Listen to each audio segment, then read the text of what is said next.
I'm meeting with a lot of developers, and what really stands out to me is the types of questions and the focus of an experienced developer versus an inexperienced developer. So this is probably going to help more inexperienced developers. For seasoned developers, maybe you get something out of this, but I'll tell you kind of the things that I've noticed. Generally speaking, when I sit down with an inexperienced or new developer, Fred in this case, he was focused on how much is it going to cost. Really, like, I'll set the stage. The inexperienced developer had already bought the land. Ooh, I should probably move this a little closer to my mouth. So he'd already bought the land, and he was trying to evaluate and come up with a budget, right? And I could tell that this individual has probably met with like a handful of general contractors, and it's almost like he was trying to confirm his assumptions versus finding out what the truth was, right? So instead of saying, like, this is the project, I have a DP, and can you help me to refine my hard costs on my budget? It was like, I need to build this for, 400 a door or 350 a door, whatever the metrics are. I don't want to give away too much information, so I kind of just going to be a little bit vague. And the challenge with that is that as soon as that information doesn't line up with what he needs in his budget, then it's like he's off to the next person, versus trying to find out what the truth is. So I'll give you an example. On the other side, right, when Chris comes to us he's an experienced developer.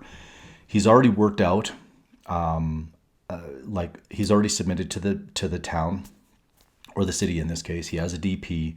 He's gone through with some of his consultants, so it's much more of a refined plan that he can sit down, and in advance of the meeting, he has sent those DP drawings to us so that we can review and look at them and come prepared, versus it just being like an open-ended conversation where unfortunately it really doesn't help the inexperienced developer, right? So I'll give you a couple of the differences, right? Because I wrote them down. So Fred, inexperienced, he's focused on price. And generally speaking, he hasn't engaged any consultants, maybe an architect. But what he's really trying to do is come up with, get as far down the process as possible without spending money, right? And I can relate to that because as a developer, you just feel like you're constantly bleeding money, right? You're paying out and you really don't understand whether or not these people are there to help you, or are they just there to take your money, right? And so it can be very frustrating for someone that's new, that doesn't have kind of like the process and understands from point A to point Z. At what point should you spend money? At what point should you engage certain consultants? And the other challenge is they really don't know what questions to ask. So I'll give you some of the questions that, say, Chris, who's experienced, asks. Generally, he's going to start off with like experience questions, meaning like, have you built this in the past? Yes or no? What was your experience? Who on your team is going to do this, right? Because he also understands that it's unlikely going to be the two people that are sitting in front of him or the person that's sitting in front of him. And so he wants to know who specifically is going to be on the project, or generally, like, does that person have experience? What access to trades, right? So if you're too small of a contractor or too big of a contractor, sometimes that could be a disadvantage, right? Like, so let's say you're building a $5 to $15 million project.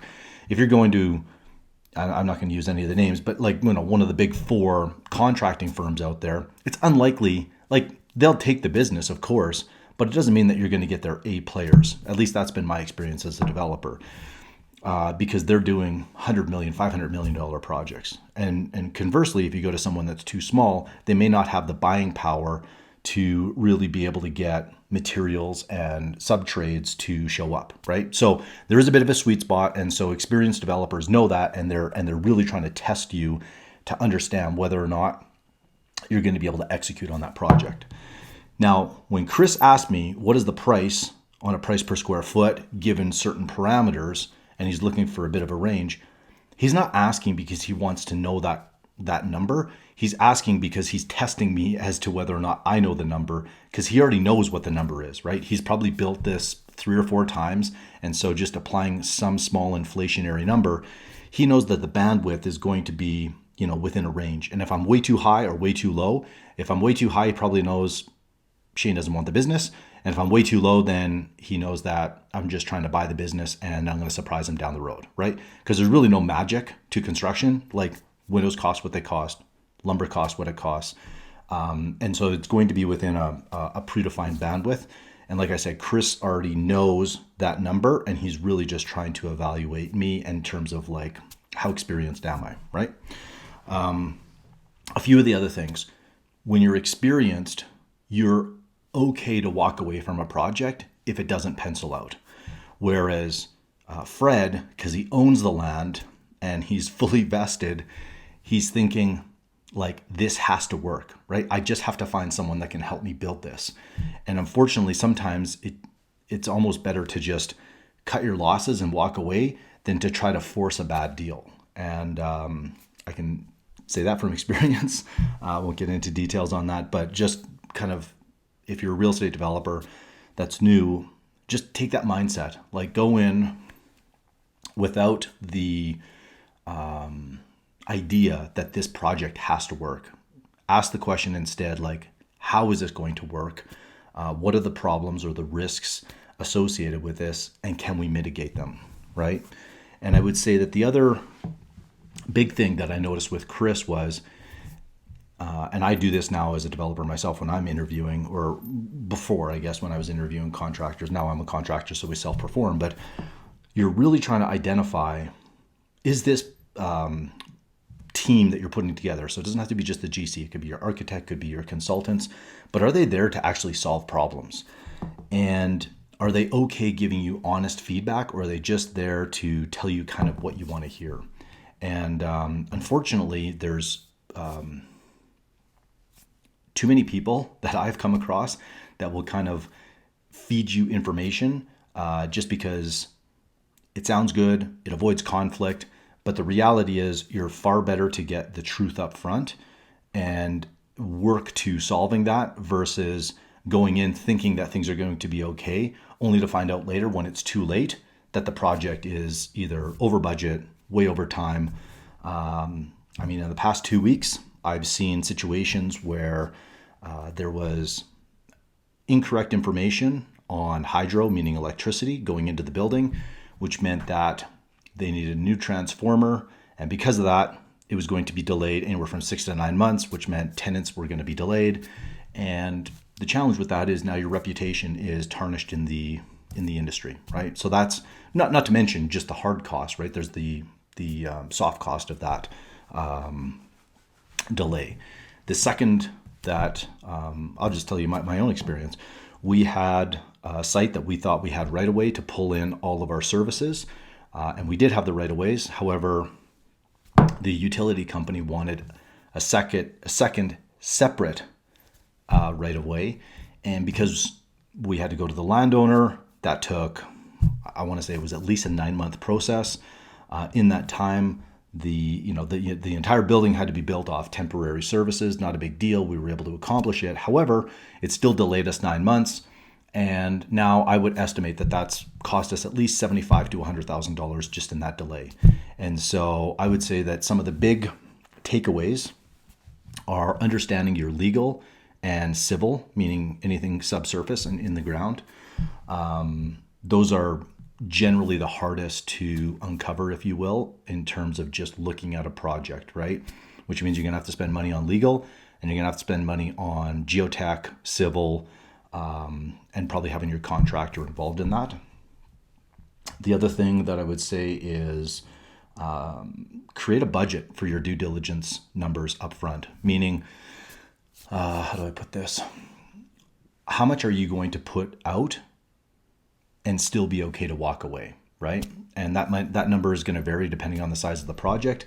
However, I would not look at it like you have to do this deal if you spend $30,000, right? And that can be very difficult. And it's another reason why I think experienced developers, when they look at projects, they go in thinking, this has to be a 2x on my money, or whatever the metrics are that they have. It has to be high enough to offset the risks associated with previous deals that I've either had to walk away from or have lost money on. And a lot of people don't really want to talk about that, but it is a reality, right? Being a developer, yes, you can make a lot of money, but you can also lose money. And so going in on tight, thin margins is almost kind of a recipe for just like either losing money or the deal going under type of thing. So the last thing I would say is engage your team early, right? The new developers that I notice, they get way too deep into a project and then they bring in certain team members kind of one by one, hoping that they're able to kind of minimize those costs. But the reality is that by the time this new person comes in, it takes them 6 weeks to get caught up to speed. And unfortunately, the DP might be fully baked, right? You might have already submitted your DP and now your contractor or your consultants are having to kind of work with what they have versus saying, you know what, if we started with a clean slate, we might have been able to save you money, right? So anyways, those are just a couple of thoughts and stories that I thought I would kind of share with you. Hopefully that's helpful. Like I said, come up with your budget upfront that you're willing to kind of walk away from. Really spend time on the legal and underground civil and engage consultants early so that they help you avoid some of those mistakes. So hopefully that was helpful. A little bit of a ramble today, but I thought it was worth kind of exploring that. So that's it for this week. We'll see you next time. Bye-bye.